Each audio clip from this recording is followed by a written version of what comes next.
वाक्य।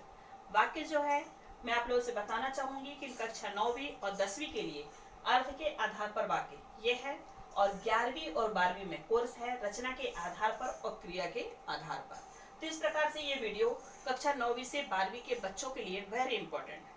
तो आप सभी अब यहाँ ध्यान दें और देखें कि वाक्य कितने प्रकार के होते हैं। सबसे पहला वाक्य जो होते हैं वो 3 प्रकार के होते हैं, रचना के आधार पर, अर्थ के आधार पर और क्रिया के आधार पर। रचना के आधार पर 3 प्रकार के होते हैं, अर्थ के आधार पर 8 प्रकार के होते हैं और क्रिया के आधार पर 3 प्रकार के होते हैं। रचना के आधार पर जो वाक्य होते हैं वो सरल वाक्य, संयुक्त वाक्य और मिश्रित वाक्य। अर्थ के आधार पर जो वाक्य होते हैं विधिवाचक वाक्य, निषेधवाचक वाक्य, प्रश्नवाचक वाक्य, आज्ञावाचक वाक्य, विस्मयादिबोधक वाक्य, इच्छावाचक वाक्य, संदेहवाचक वाक्य और संकेतवाचक वाक्य। इस प्रकार से अब तीसरा है क्रिया के आधार पर।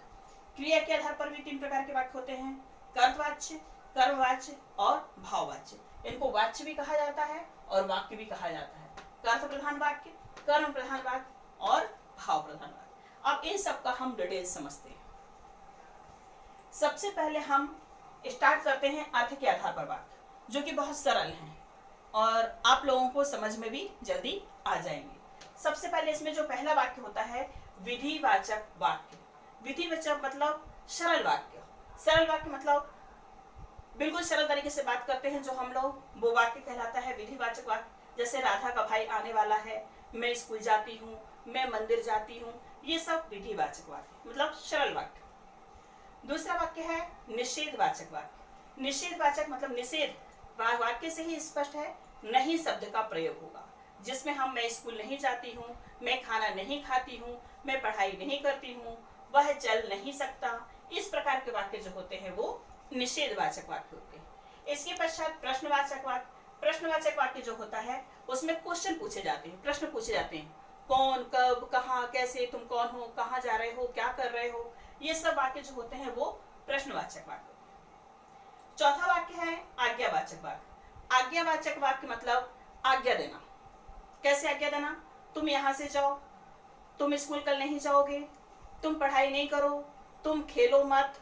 ये वाक्य होंगे आज्ञावाचक वाक्य। अब इसके बाद 5वें नंबर पे आता है विस्मयादि बोधक वाक्य। विस्मयादि मतलब आश्चर्यचकित, जो हमें आश्चर्यचकित करे। अरे, ओह, ये सब वाक्य क्या होते हैं? विस्मयादि। जैसे अरे तुम कब आए, ये क्या हुआ?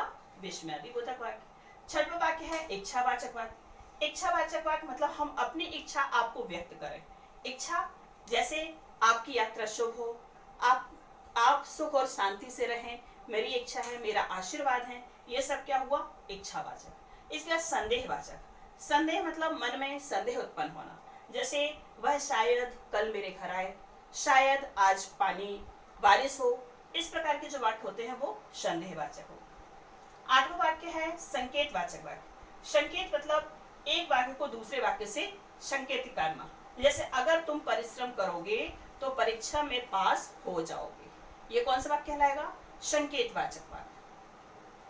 इस प्रकार से अर्थ के आधार पर मैंने आप लोगों को 8 वाक्य समझाई और 8 प्रकार। अब दूसरा आता है रचना के आधार पर वाक्य। रचना के आधार पर वाक्य जो होते हैं वो सरल वाक्य, संयुक्त वाक्य और मिश्रित वाक्य। सरल वाक्य आप लोगों ने समझ ही लिया है। सरल वाक्य जो होते हैं बिल्कुल साधारण वाक्य।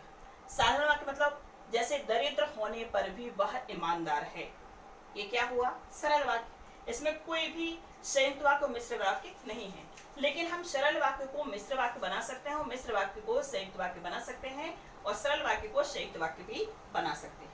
इसके लिए सबसे अच्छा ये है कि हमको योजक शब्द जो होते हैं वो याद करना है। संयुक्त वाक्य जो होता है उसमें 2 वाक्यों को मिलाकर एक वाक्य बनाया जाता है, जैसे किंतु, परंतु और इसलिए। ये चारों शब्द जो है इसी प्रकार के जो शब्द होते हैं वो 2 वाक्यों के बीच में मिलाकर एक वाक्य बनाया जाता है।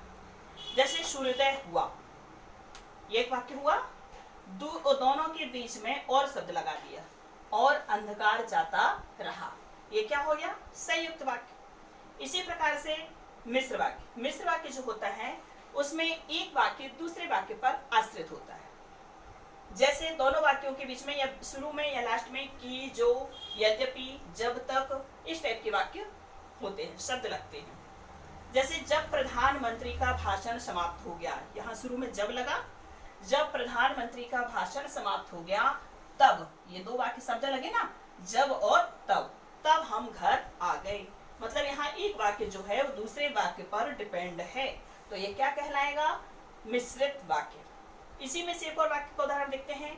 यद्यपि वह अच्छा खेला, वह अच्छा खेला, ये सरल वाक्य हो गया, लेकिन इसमें यद्यपि जब लग गया तो ये मिश्र वाक्य में आ गया। यद्यपि वह अच्छा खेला फिर भी हार गया, ये क्या हो गया?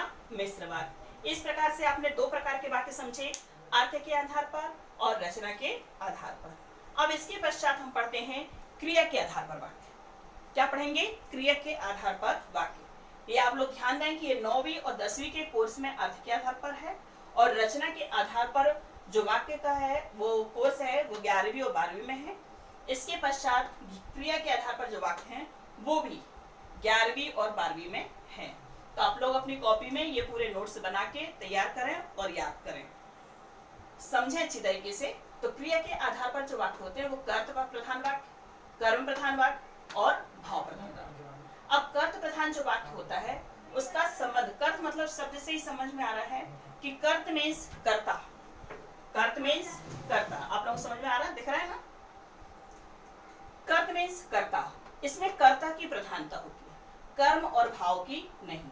कर्म प्रधान वाक्य में कर्म की प्रधानता होती है और भाव प्रधान वाक्य में भावों की प्रधानता होती है। तो इस प्रकार से कर्तवाच्य में सबसे पहले इसका अर्थ है कि क्रिया का संबंध कर्ता से होता है। जो क्रिया होती है, क्रिया जानते हो आप लोग, जिसको इंग्लिश में वर्ब बोलते हैं, खाना पीना चलना दौड़ना, ये सब क्या है? क्रिया है। तो इसका संबंध किससे होगा? सीधे कर्ता से। जैसे राधा कपड़े धो रही है, तो धोना क्या है? क्रिया, और राधा क्या है? कर्ता। तो क्रिया का संबंध किससे है? कर्ता से। तो इस प्रकार से क्रिया के लिए लिंग भी कर्ता के अनुसार निर्धारित होता है। यदि स्त्रीलिंग होगा तो रही है आया, यदि पुल्लिंग होगा तो रहा है आएगा। इस प्रकार से आपको समझ में आ गया कि कर्त प्रधान वाक्य किसे कहते हैं। ठीक, साधारण सिंपल है बिल्कुल। अब दूसरा वाक्य पढ़ेंगे अपन, कर्म प्रधान वाक्य। कर्म आप जानते ही हो, जिसको आप लोग बोलते हैं ऑब्जेक्ट इंग्लिश में, और कर्ता बोलते हैं किसको? सब्जेक्ट। तो इस प्रकार से ऑब्जेक्ट जो है वो क्रिया का संबंध कर्म से होता है। जो क्रिया होती है उससे संबंध किससे होता है? कर्ता से नहीं होता, कर्म से होता है। कर्मवाच्य में कर्ता के बाद, इसकी सबसे अच्छी पहचानने की ट्रिक है कि कर्मवाच्य में कर्ता के बाद क्या आता है? से, द्वारा और के द्वारा का प्रयोग होता है। इस चीज को विशेष याद रखेंगे कि कर्मवाच्य को पहचानने के लिए इसमें से, द्वारा और के द्वारा का प्रयोग होता है। आप जिस वाक्य में भी यदि से मिलता है या द्वारा मिलता है या के द्वारा मिलता है, तो यदि प्रयोग हो रहा है तो आप समझ जाए कि ये कौन सा वाक्य है? कर्मवाच्य। उदाहरण देखिए, मजदूरों द्वारा भोजन बनाया गया। ठीक है ना? इसमें द्वारा आया, मजदूर क्या है? कर्म है, और बनाना क्या है? बनाना क्या है? क्रिया। तो इस प्रकार से मजदूरों द्वारा भोजन बनाया गया। नानी के द्वारा कहानी सुनाई जाती है। के द्वारा, के द्वारा क्या है? इसमें भी फिर से आ गया ये, तो क्या कहलाया ये?